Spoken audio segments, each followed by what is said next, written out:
6.000 болу керек па, 3.000 болу керек па, 9.000 болу керек па деп айтамам. Себебі мал өсірудің өз экономикасы бар. Бұлай шеттен келіп, еттің бағасы 3.500 теңге тұру керек десек, ол дұрыс емес.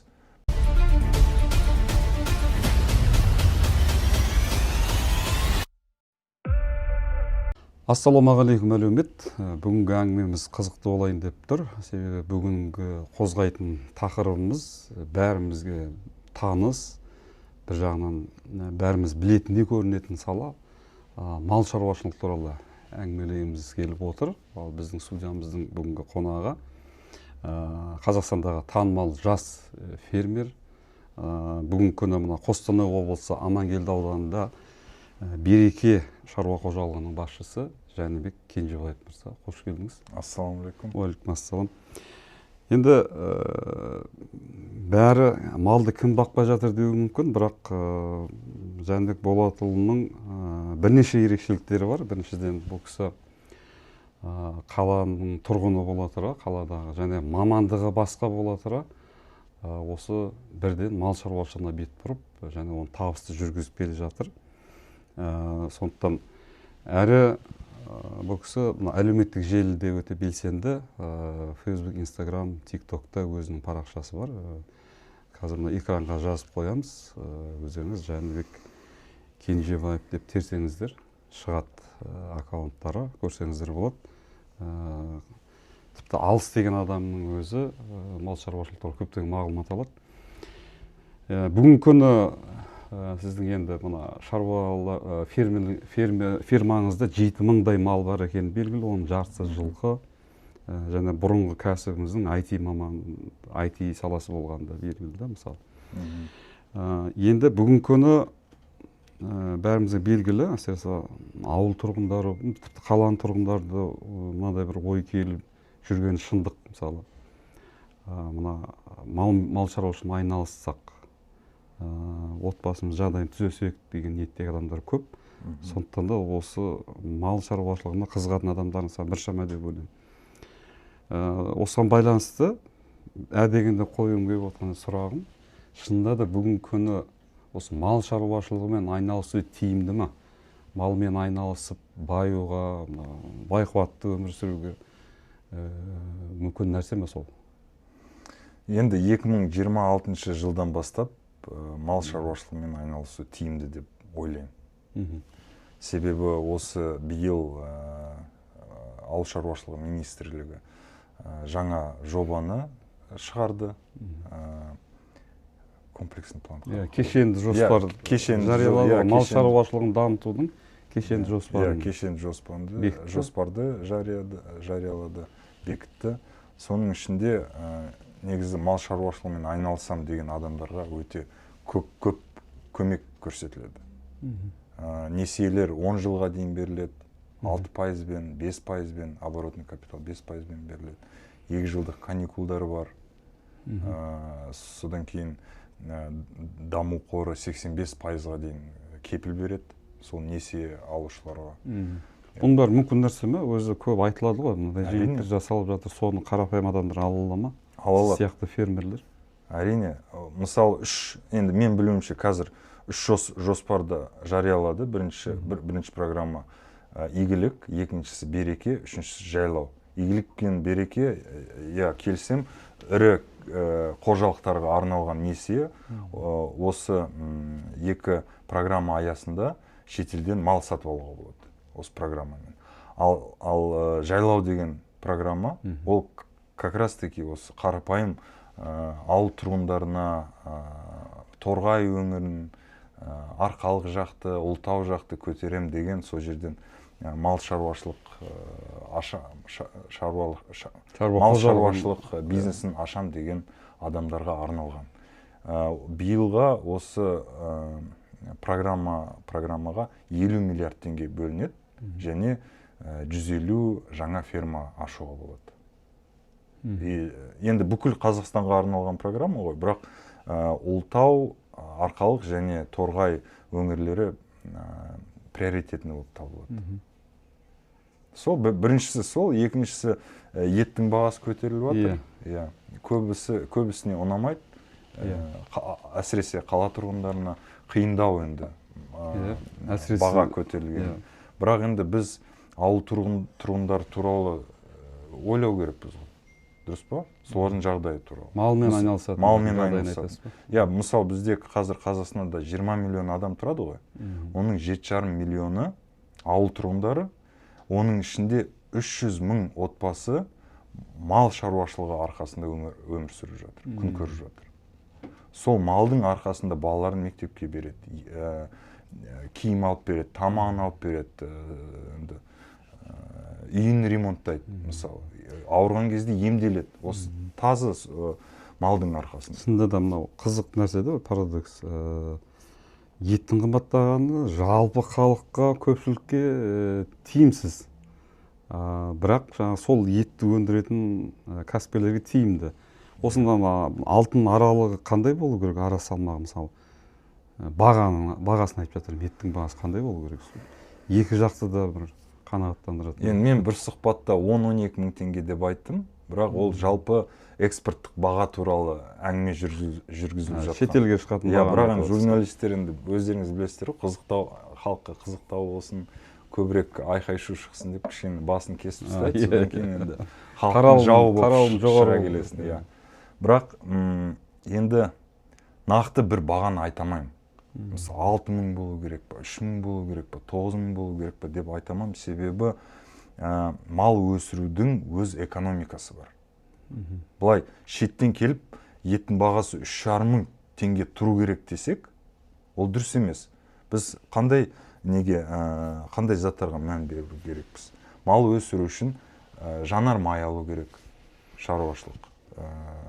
Жалақы төлеу керек, жем, шөп, ветпрепарат, тағы да басқа нәрселердің барлығы осы соңғы 10 жылдың ішінде бірнеше есе көбейді.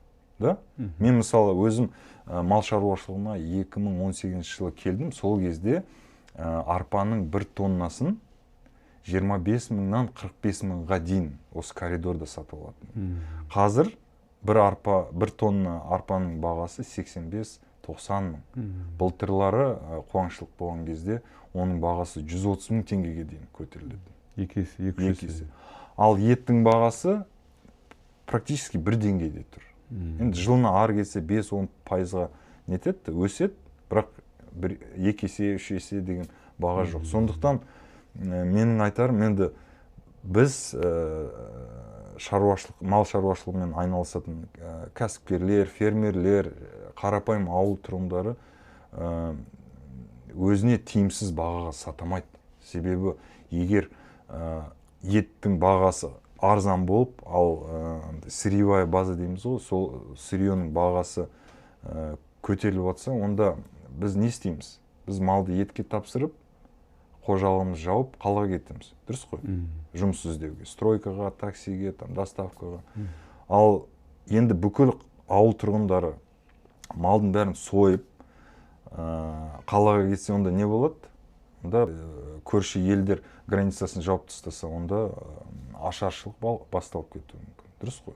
Сондықтан малдың бағасын осылай талқылаған кезде бірінші мәрте ауыл тұрғындары туралы, экономикасы туралы, осы өндірістің экономикасы туралы адам ойлану керек.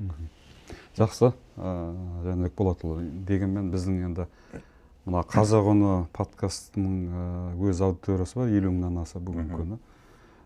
Сол қалың көрерменге де бір тағы да болса, қайталап болса да бір айтып өткеніміз дұрыс деп ойлаймын. Енді оны өз әлеуметтік желілеріңіз айтып жүрсіз ғой, қалай келгеніңізді.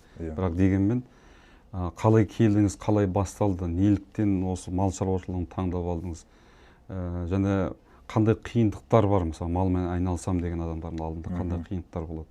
Енді 8 жыл бұрын бастадым деп отырсыз ғой, мысалы. Және ол шаруа қожалығыңыз қаланың маңайында емес, кәдімгі маң, жазық далада, қаладан бір 7-8 шақырым жерде, мысалы.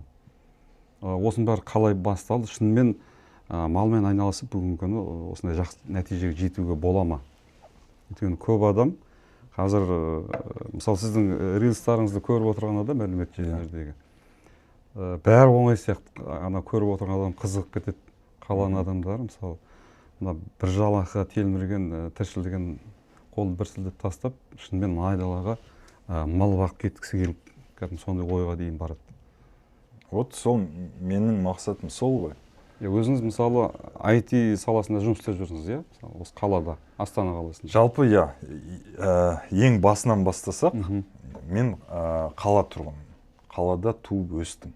Қалада мектеп бітірдім, университет бітірдім. Содан кейін Орысша сөйледіңіз? Иә, қазақша мүлдем білмейтінмін. Осы 2 жылдың ішінде меңгеріп алдым қазақ тілін. Қаланың тұрғындарына тән нәрсе ғой, орысша сөйлеу. Иә. Сөйтіп Астанада отбасы құрып, Астанаға келіп, мен негізі Шымкент қаласының тумасымын. Оңтүстіктің тумасысыз ба? Оңтүстіктің тумасымын. Сөйтіп Астанаға 21 жасында келіп, отбасы құрып, осы жерге жұмысқа кіріп, енді мен өзім Казгюді бітіргем, мамандығым заңгер.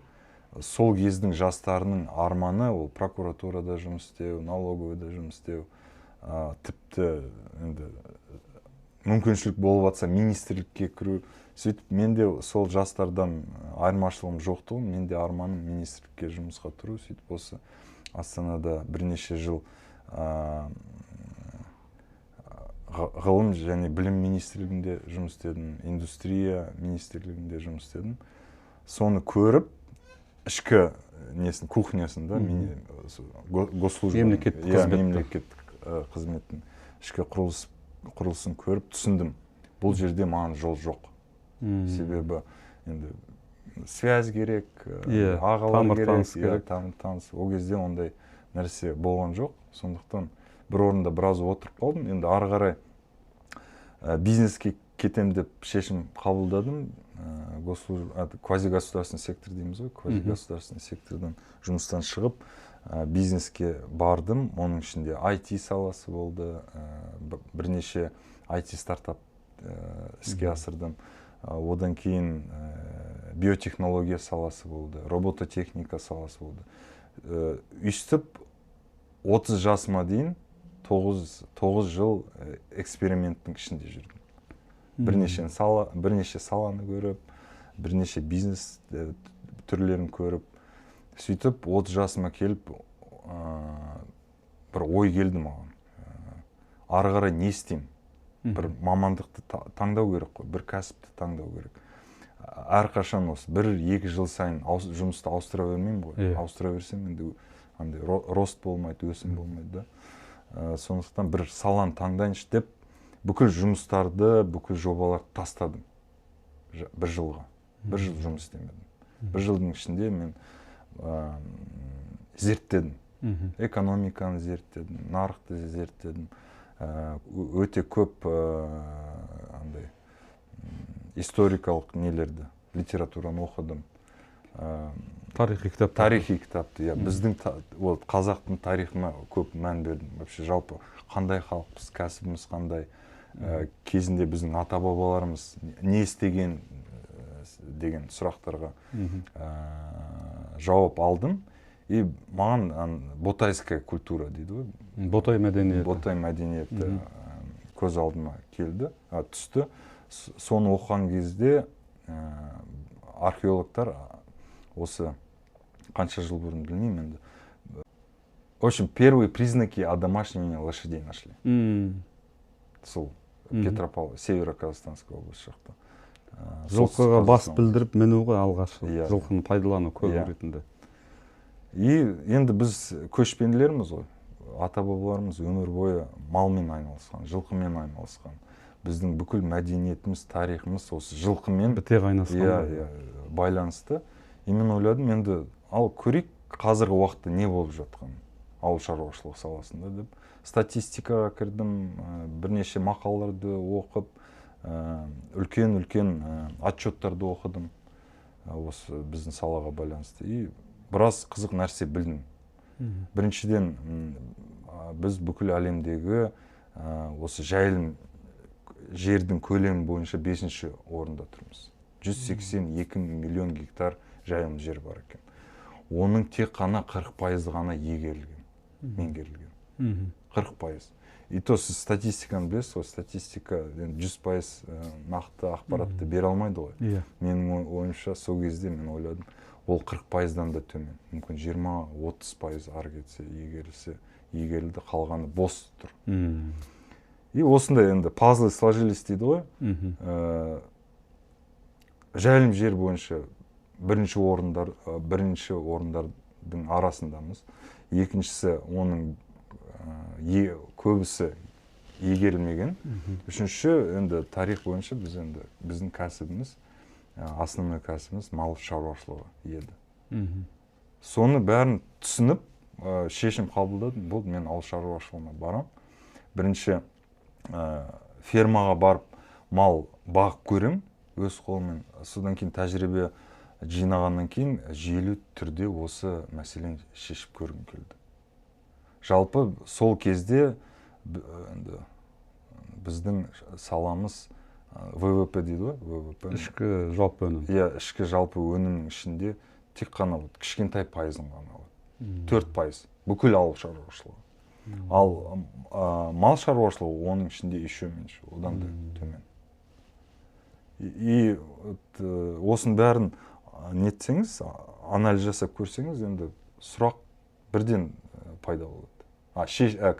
Жауап бірден пайда болады. Осы салаға кіру керек, жүйелі түрде бірдеңе істей алсаң, онда ертең 5 жылдан кейін, мүмкін 10 жылдан кейін осы саланың үздігі болып шығуыңыз мүмкін. Сөйтіп Торғай өңіріне кеттім. Торғай деген біздің шаруашылығымыз Амангелді ауданында орналасқан, Қостанай облысы. Ауданнан 170 шақырым жерде. Арамызда бір үй жоқ, бір қожалық жоқ, түк ештеңе жоқ. Свет, су, газ деген айдала ғой, андай дикая природа. Сөйтіп сол жерге барып мал шаруашылығын бастадым, инвестор таптым өзіме. Енді бірден көп малдан бастадық.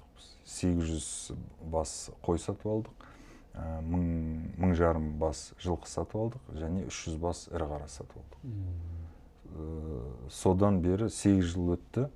Біздің қазір территориямызда свет те бар, су да бар, өзіміздің котельныйымыз бар, интернет те бар. Starlink келді ғой, сол Starlinkті Қазақстанда бірінші қожалықтардың арасында біз орнаттық.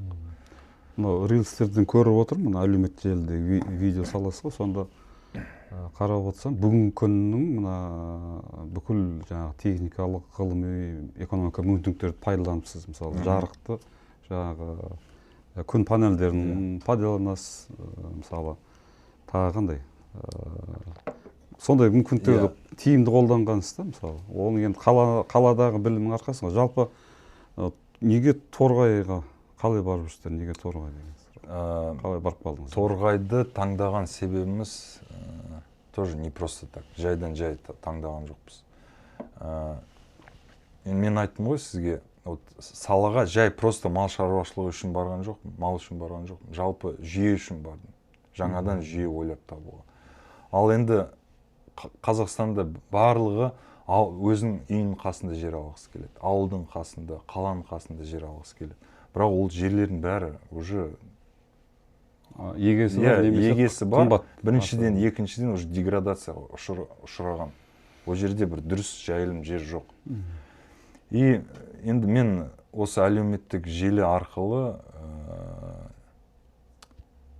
бір үлгі көрсеткім келді жастарға. Негізі мен жасап жатқан жұмысым осы әлеуметтік желінің ішіндегі ол жастар үшін арналған нәрсе. Өзім сияқты жастар, менен жас адамдарға арналған. И соларға көрсеткім келді. Қаланың ішінен емес, үйдің қасынан емес, бір кішкене арырақ шығып, давайте сөйтіп жерді егеріп, мал шаруашылығын дамытып көрейік. Және де бізде андай депрессивный аудандар көп қой. Мен арнайы сондай бір ауданды таңдадым. В общем, өзіме өте қиын бір задача таптым. Соны енді шешіп жатырмыз. Менің ойымша біраз жетістікке жеттік осы 8 жылдың ішінде. Көп жастар қазір мал шаруашылығына барғысы келеді. Мысалы, біз сияқты әлеуметтік желідегі үндеу жасайтын фермерлерге уже назар аудара бастады. Мысалы, мемлекет, министрлік. Қазір енді сіздің көбін айналысып жүрген дүниеңіз, ол сол 8 жылда жинаған тәжірибеңізбен бөлісіп жүрсіз. Бөлісіп жүрмін, Ол да жақсы нәрсе. Жалпы, мынау малмен айналысам деген адамдар, енді сізден сұрауға болатын шығар, қандай қателіктер жібереді? Мысалы, бізге қаланың адамдарына мысалы оңай сияқты көрінеді. Малды сатып алдың, алдына жем-шөбін қойдың, сонымен жаңағы шатырын жаптың, қора салдың, бітті. Бірақ олай емес қой, жаңағы мал деген ауырады, мысалы, одан кейін оның жаңағы жем-шөбін қалай беру керек, жаңағы етті өсіру үшін етті малды қалай таңдайды деген сияқты сұрақтар көп қой, мысалы. Көп. Негізі мен бұл бәріне білім керек. Қателерді жатқа білем. Бұл қателерді білу үшін, алдын алу үшін жоғарғы білім керек емес. Мен бұның бәрін практика арқасында білдім.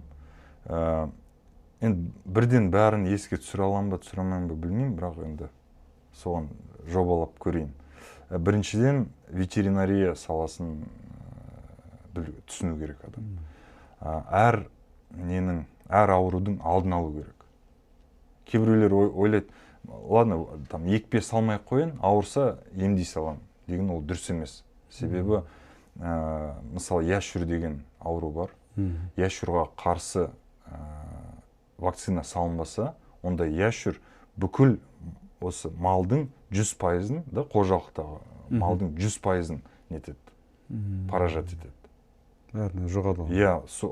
Именно қауіпі, да? Басты қауіп осы ғой. Басты қауіпі осы.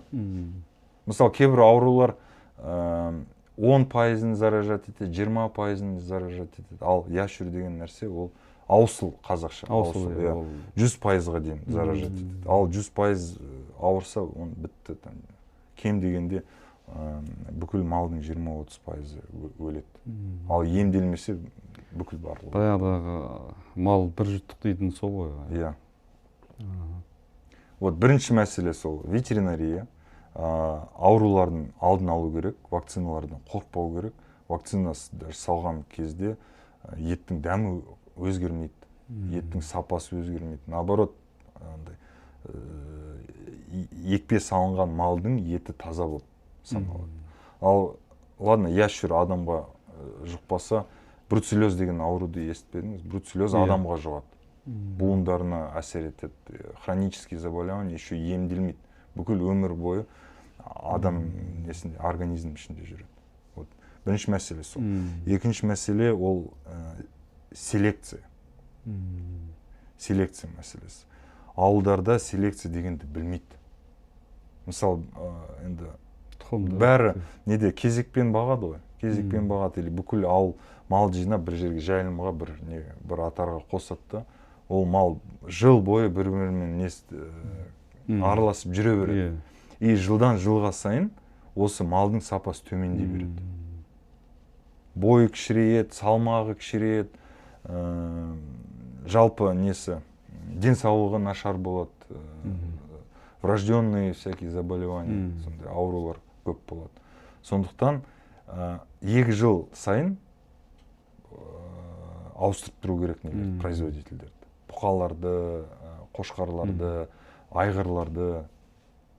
Оны істемесе, в общем, малдың сапасы төмендей береді. Екінші мәселе. Үшінші мәселе ол карма, корм. Жем, шөп. Көп адам, мысалы, әсіресе біздің Ұлытау ауданында жылқы көп ұстайды ғой. Сөйтіп, жылқы жыл бойы тебендеп, өзі жайылып жүре береді деп, соған сене береді. Ал 2 жыл, 3 жыл сондай болуы мүмкін, 4-ші жыл обязательно міндетті түрде жұт болады. Қуаңшылық болуы мүмкін, жұт болуы мүмкін. Сол кезде малдың бәрі қырылады, и біз шулай бастаймыз. Ойбай, мемлекет бізге көмектеспейді, неге біздің малымыз қырылып қалады деп шулаймыз. Бірақ бірінші мәселе өзімізде. Біз жем-шөп қысқан жинамаймыз малға. Сондықтан міндетті түрде жылқы болсын, қой болсын, сиыр болсын, қандай мал ұстасаңыз да бір запас, бір қысқа жететін запас тұру керек. Төртінші мәселе ол жұмыскерлердің жағдайын жасау. Тұрмыстық жағдай. Жалақысын беру. Иә. Көбісі енді құпия емес, өз жұмыскерлеріне жаман қарайды. Олардың жағдай туралы ойламайды. Олардың отбасылары бар, бала шағасы бар, да, мысалы. Соларға бір жақсы жалақы төлеу керек. Тұратын жер таза болу керек. Банялар болу керек, киімі бүтін болу керек. Осындай нәрселер көп. Соған мән беру керек. Егер бір дұрыс жалақы төлемесеңіз, жағдайын ойламасаңыз, дұрыс тамақ бермесеңіз, онда сіз қол астыңызда жұмыс істейтін адам малға да солай қарайды. Сол және де тағы басқа, қазір бүкіл 10 мәселені айтып беретін болсам, 1 сағат қазір сізбен отырамыз. Мынау көп адам мысалы малмен айналысқысы келетіні анық бүгінгі күні. Бірақ осыған дейін жаңағы көп адам бір қорқыныштар тежейді да, мысалы. Біреу айтады, малмен айналысқан дұрыс қой, бірақ дейді, жаңағы малың қырылып қалса не болады. Екінші айтады, жаңағы не кредит алып кірсесің, одан кейін оны істей алмай қалып, банкрот болып қалмайын ба деп те қорқады. Бұл былай қарасақ берік жағы ғой. Арғы жағында жаңа өзіңіз тізіп айтып жатсыз. Жалпы қандай қиындықтармен кезіктіңіз мысалы өзіңіз бастаған кезде? Және мысалы қанша қаражат керек? Неден бастау керек? Ең басты қиындық ол мал ұрлау. Любой жерде мал ұрланады. Кез келген район, область, вообще без разницы, қай жер болса да. Қазақстан ішінде бүкілі именно жұмыскерлер мал ұрлауға тырысады. Қожалықтың малын ұрлайды. Мысалы бізде фермада бұрын біздің жұмыскерлер құлын алып кететін, бұқан сойып алып кететін, айдап кетеді үйір-үйір қылып. Бізде енді жылқы саны көп қой. Сондай нелер ситуациялар болған. Сол бірінші мәселе, енді мүмкін біреу кездестірмеген шығар бұндай проблема, бірақ мен бірінші очередь осындайды кездестірдім. Екіншісі, сол енді еттің бағасы төмен болған. Осы жылға дейін, даже 2025 жылға дейін малмен айналысу өте тиімсіз нәрсе болды. Сізде қалай көбейді мал басы мысалы? Егер әлде жоқ, осы басынан сатып алдық қой малды. Көлеммен ғана алып отырдыңыздар ма мысалы? Енді бізде кредит. Сол кредиттің арқасында әлі кредиттің несі көлемі үлкен бізде. Әлі қарыздарымыз? Иә, қарыздарымыз өте көп. Сол кредиттердің арқасында ғана банкротствоға ұшыраған жоқпыз. Енді үміттеніп жатырмыз, осы жылдан бастап кішкене жағдайымыз түзелсе екен деп.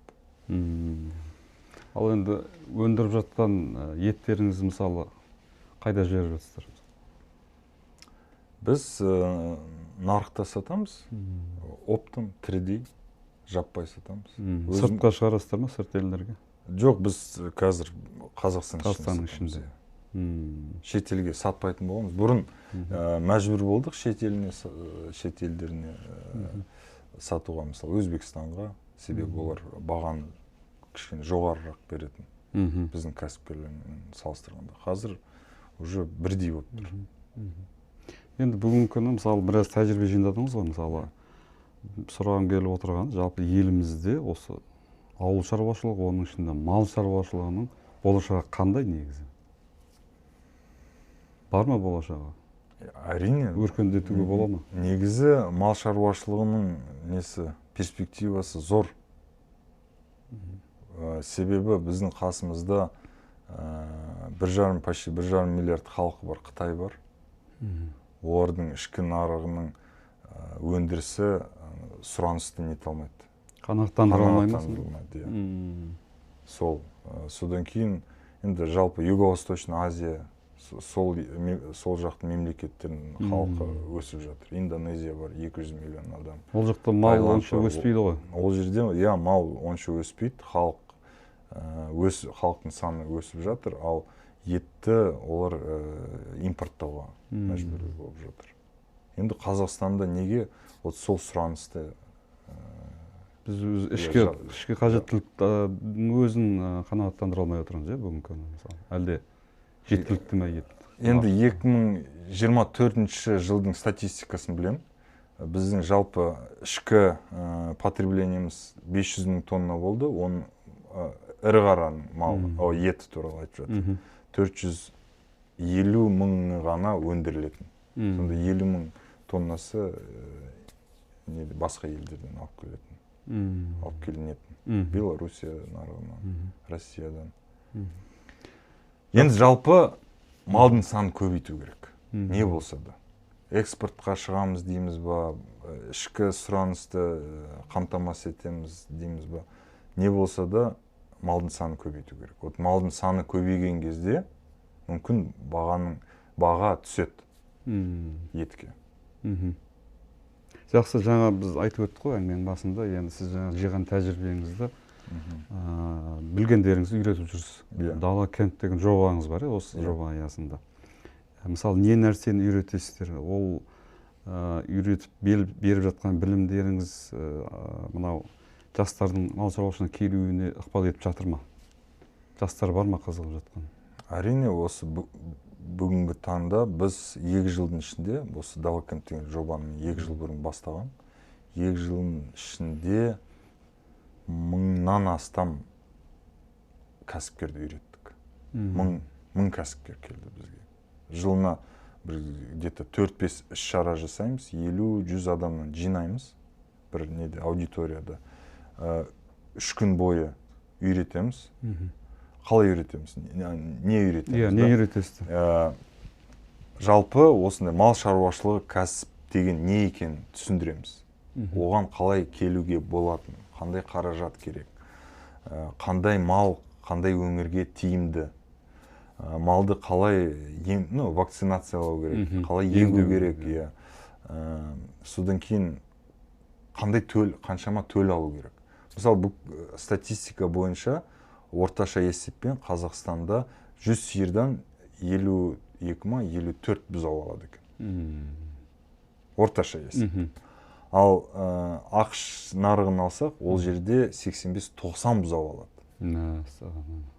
Сондай нәрселерді түсіндіреміз.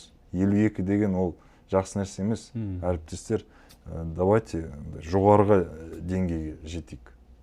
И шаруашылық бастаған кезде сіздер басынан бастап сондай неге өзіңізге мақсат қою керексіз деген нәрселерді түсіндіреміз. Содан кейін қандай инфрақұрылым керек? Көбісі білмейді ғой, енді ферма жасағысы келеді, ал ферманың ішінде қандай инфрақұрылым болу керекін білмейді. Білмейтініміз көп қой. Үй керек, қора керек, забор керек, поилка керек, қалай орналасу керек, қалай орналасу керек, қанша малға қанша шаршы метр қора керек деген сияқты сондай нәрселерді түсіндіреміз. Содан кейін қаржымен қалай жұмыс істеу керек, қайдан алу керек, ферманың экономикасы қандай болу керек, рентабельность дейміз ғой. Түсіндірілігі, пайдалылығы. Пайдалылығы қандай болу керек деген бүкіл осы басынан бастап аяғына дейін түсіндіріп береміз. Нөлден қалай бастау керек, және де арғы тиімділігі қандай болу керек, сондай тиімділікке қалай жетуге болатынын түсіндіреміз, үйретеміз 3 күннің ішінде. Сол менің ойымша бұл өте маңызды жоба деп ойлаймын. Дала кент. Әлеуметтік маңызы бар, экономикалық маңызы бар. Мен біраз адам уже нөлден бастап ферма ашып жүргізіп жатыр. Енді жаңа айттым ғой, көп адам айналысқысы келеді, бірақ білім жетпей қалады. Сол білімді бересіздер ғой сіздер. Құқықтық жағы бар мысалы. Түсінікті береміз. Ферма деген не екенін. Кәсіп ашқаннан кейін ол мемлекетпен қарым-қатынасқа түседі, жаңа салығын төлеу керек деген сияқты мысалы. Заңдық дүниелер де бар, оны да білу керек қой. Біз енді ойлаймыз ғой, мал қораға қамап қойып суын бере бересің, сонымен өсе береді деп ойлаймыз. Жаңсақ. барлығымыз мал шаруашылығы кәсіп екенін түсіну керекпіз. Жай андай хобби емес ол. Хобби ретінде бастасақ, ол 2 жылдың ішінде банкротқа 100% түседі. Ал мал шаруашылығы кәсіп екенін түсініп бастасаңыз, онда барлығы өзгеше болады. Банкротство болмайды. Жақсы, бүгінгі күнгі мысалы жылқы шаруашылығына ден қойып, соның мәселесін көтеріп жүрсе, мысалы. Түпкі мақсатыңыз қандай? Мысалы, бүгінгі күні, мысалы, жақында ғана Қазақстан түкпір-түкпірін аралап келдіңіздер, Бұлай қарап отырсақ, бір үлкен бір жаңағы компания сияқты. Бір жағынан, әңгіме орай келгенде сұрағым келіп отыр, сіздің миллиондаған жаңағы, миллионға жуық жазылушыларыңыз бар, мысалы, әлеуметтік желілерде. Кәдімгідей қанат жайып келе жатыр бұл дүние, сізден бастамаңыз. Қазір қарап отырсақ, саяси науқан деген жатыр. Бұған байланысы жоқ па? Жоқ, байланысы жоқ. Менде жоспар жоқ, үлкен саясатқа баратын. Әрине, бірнеше партиялар шақырып жатыр қазір құрылтайға. Бірақ мен аяқ тартып жатырмын, себебі менің ойымша мен әлі дайын емеспін оған. Алға қойған мақсаттарыма әлі жеткен жоқпын. Адамдарды үйретіп жатырмыз. Мал шаруашылығын танымал қылып жатырмыз жастардың арасында. Біраз нәрсеге жетіп жатырмыз, бірақ басты мақсатқа жеткен жоқпыз. Біздің басты мақсатымыз біздің деген кезде біздің командамызды айтамын. Мен жалғыз өзім істеп жатқан жоқпын. Үлкен командамыз бар. Біздің командамыздың басты мақсаты ол халықаралық нарықта жаңа бренд шығару. Жаңа брендті аяққа тұрғызу. Ұлттық қазақстандық жеке өзінің брендті аяққа тұрғызу. Біз Американың етін білеміз, Бразилияның етін білеміз. Мысалы, жоғары сапалы сиыр еті деген кезде сіз қандай мемлекет туралы ойлайсыз? ақш туралы ойлайсыз? Әр елдің бір ең дәмді балық десек, Жапонияны елестейміз. Әр елдің өзінің бір бренді бар. Ал бізде Қазақстанда жоқ. Біздің мақсатымыз осындай брендті жасап, ойлап тауып, халықаралық нарықта қалыптастыру. Осы мақсат аясында біз осы жақын арада бір айдың ішінде маусым айының аяғында Жапонияға бара жатырмыз. Біз ассоциация құрдық, айтпақшы, біздің қауымдастық. Қауымдастықтың аты Тұран, қазақстандық мал өсірушілер қауымдастығы. Сол қауымдастықты құрып, біз бір делегация ұйымдастырып, Жапонияға барып, сол нарықта дегустация жасаймыз. Жапония халқына Қазақстанның жылқы еті туралы. Дәмін татса. Именно жылқы. Жылқының етін апарамыз. Себебі ол жерде Жапонияда көп жейді екен жылқының етін. Жылына 10.000 тоннадан астам жылқы еті нарықта желінеді. Сондықтан біз осындай бір брендті сол жерге апармақшымыз. Және де қазір Қытаймен жұмыс істеп жатырмыз. Осы аптаның аяғында Қытайға барамыз, тоже делегация болып. Сол жерде біздің қой еті, сиыр еті туралы презентация жасаймыз. Және де Индонезия нарқын ашпақшымыз. 200 миллион адам бар. Оларға да халал сертификаты бар, ет керек. Осындай мақсатқа жеткеннен кейін, содан кейін ойланамыз. Пока осы біздің ол нарықтар, сыртқы нарықтар ашылса, жаңағы тиімді бағамен сатып алады оларды. Бағасы жоғарырақ болады. Енді валютная выручка дейміз ғой, валюта келеді Қазақстанға, валюта келгеннен кейін нарық дамый бастайды. Жақсы, енді сұхбатымызда өзің уақытын аяқталып келе жатыр. Бір сұрақ қойғым келіп отыр. Жалпы малмен айналысамын деген адамдарға қандай кеңес берер едіңіз? Мысалы, жеке үйде мал ұстаған тиімді болады ма, жоқ әлде кәдімгі үлкен ферма ашып айналысу керек па? Осы саладан пайда табу үшін.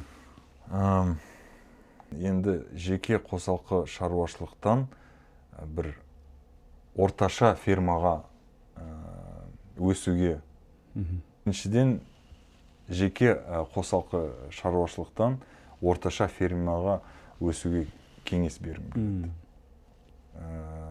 Орташа ферма дегеніміз ол 150 бастан 300 басқа дейін, ірі қараны алсақ. Вот сол кезде ферманы жүргізу тиімді болады.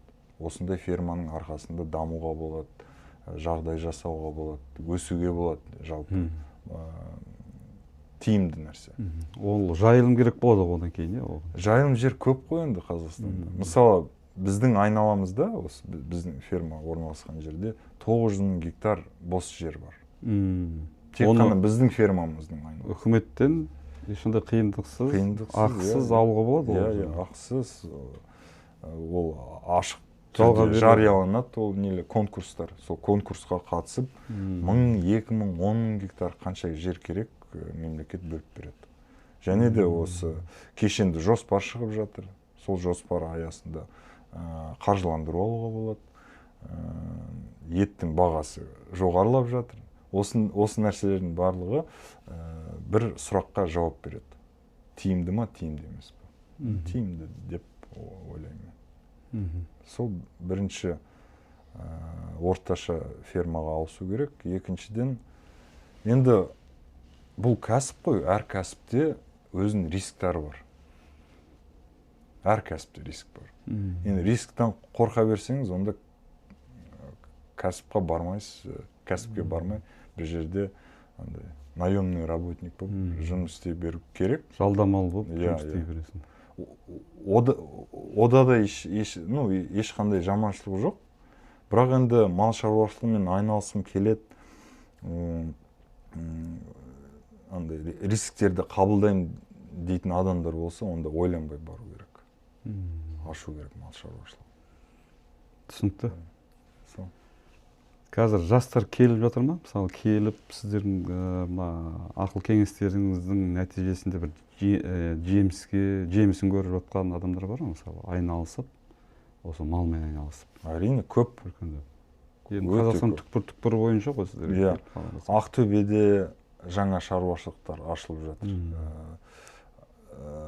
Ақмола облысында, Алматы облысында, Шығыста, даже Батыста да, Атырау жақтардан да ашып жатыр қожалықтарды. Несиенің арқасында кіріп жатыр олар мал. Кейбіреулер несие алады, кейбіреулердің өзінің қаражаты бар, кейбіреулердің инвесторлары бар. Жолдар көп негізі қаржы табуға. Мүмкіндік бар ма? Мүмкіндіктер бар ма? Мүмкіндік бар, иә. Жаңа айтып өттіңіз, мемлекеттің де қолдауы бар деп. Расымен бар ма негізі? Расымен бар. Көре алады ғой қарапайым әрине игілігін. Мен просто өз көзіммен көріп жатырмын. Қарапайым ауылдың балалары несие алып жатқан. Кім бордақы алаң соғып жатыр, 500 басқа.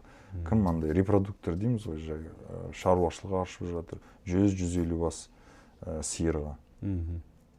Сондай мысалдар өте көп. Қорқудың қажеті жоқ қой? Жоқ, вообще қорқпай, наоборот, именно қазір бастау керек.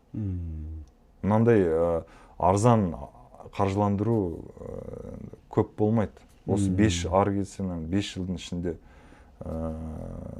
пайдаланып қалу керек. Одан ары қарай уже мал шаруашылығы кәдімгідей кәсіп болып, тиімді бизнес болып кетіп жатса, онда уже бұндай арзан кредиттер болмайды.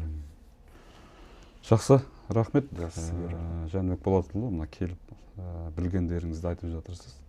Енді алдарыңызда үлкен мақсат қойып жатсыздар, сол мақсаттарыңызға жете беріңіздер, соған тілектеспіз. Шаруашылығыңыз өркендей берсін, қарыздарыңыздан ертерек құтыла беріңіздер. Рахмет. Жұмысыңыз жемісті болсын. Көп рахмет сұхбатыңызға. Бүгін бізде қонақта болған жас кәсіпкер, фермер Жәнібек Кенжебаев мырза. Келесі кездескенше аман сау болыңыздар.